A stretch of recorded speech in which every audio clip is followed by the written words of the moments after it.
मराठी चित्रपट सृष्टीतील लोकप्रिय अभिनेता सिद्धार्थ जाधव हा आज यशाच्या शिखरावर आहे। त्यातच त्याची मेहनत, जिद्द याबरोबर त्याची पत्नी तृप्ती अक्कलवार हिचा देखील मोठा वाटा आहे। सिद्धार्थच्या संपूर्ण करिअरमध्ये त्याच्या पत्नीने त्याला मोलाची साथ दिली। तृप्ती आज एक यशस्वी उद्योजिका आहे।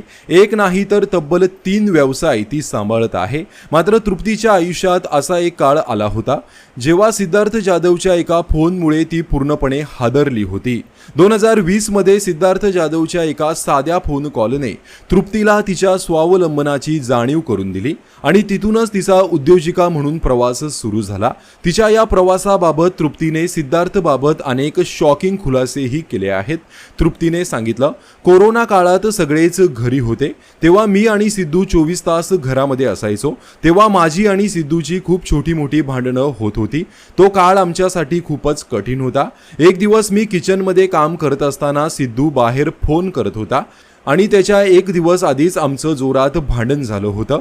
त्याने बँकेत फोन लावला, आमचं जॉईंट अकाउंट आहे तिथे त्याने फोन लावला आणि तो म्हणाला की आजच्या नंतर माझ्या बँक अकाउंटमधून मी चेक केल्याशिवाय तुम्ही तो चेक पास करायचा नाही, पैसे काढायला द्यायचे नाही। हे मी किचनमध्ये ऐकत होते आणि हे ऐकून मी पूर्णपणे हादरले। 2020 पर्यंत सिद्धूचं सगळं फायनान्स मी सांभाळत होते। असं काही नव्हतं की त्याला माहिती नव्हतं। आमचं घर त्याच्या नावावर होतं, आमच्या 2 गाड्याही त्याच्याच नावावर होत्या। त्यामुळे इंडिव्हिज्युअल असं काहीही नव्हतं। फक्त माझं एक होतं की मी आईवडिलांच्या विरोधात जाऊन ज्या मुलाशी लग्न केलं आहे त्या माणसाला मला सक्सेसफुल बनवायचं आहे। त्यामुळे मी 2013ला स्वखुशीने नोकरी सोडली होती, कारण तोपर्यंत सिद्धू हा सेटल झाला होता। 2 मुली होत्या। सिद्धूच्या पैशांवर आपण आपला संसार चालू शकतो हा कॉन्फिडन्स मला आला होता।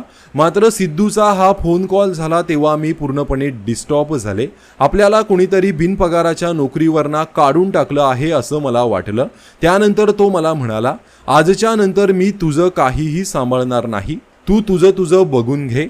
तेव्हा सिद्धार्थचा हा निर्णय ऐकल्यानंतर तृप्तीच्या पायाखालची जमीनच हादरली होती। ती म्हणाली की त्याच्यानंतर मी पुष्कळ रडले, कारण तोपर्यंत माझ्यासाठी संसार महत्त्वाचा होता। मी खूप इमोशनल झाले होते। आपल्या आयुष्यात अशी फेज येईल असं मला वाटलंच नव्हतं। मी खूप विचार करत होते की मी आयुष्यात काय करू। मी जॉबसाठी मित्रमैत्रिणींना फोन केले की मला जॉब करायचा आहे, पण मला कोणी जॉबही दिला नाही। ही सिद्धार्थ जाधवची बायको आहे, त्यामुळे हिला काय गरज आहे जॉबची असंही त्यांना कदाचित वाटत असेल। माझ्याही आयुष्यात सिद्धूच माझं विश्व होतं, पण 2020 नंतर मी ठरवलं की आपण काय आहोत, आपलं काय महत्त्व आहे हे सिद्ध करणं आता गरजेचं आहे। मग मी 2020लाच माझा प्रवास सुरू केला आणि आज मी एक उद्योजिका आहे। माझं दादरमध्ये लॅक्मेचं सलोन आहे। स्वरा एंटरप्राइजेस नावाची कंपनीही मी सुरू केली आहे। त्यानंतर तृप्ती कॉटेज नावाचं होमस्टेही मी अलिबागमध्ये सुरू केलं आहे। असे 3 मोठे व्यवसाय मी सध्या सांभाळत आहे, असे सिद्धार्थ जाधवची पत्नी तृप्ती अक्कलवार म्हणाली।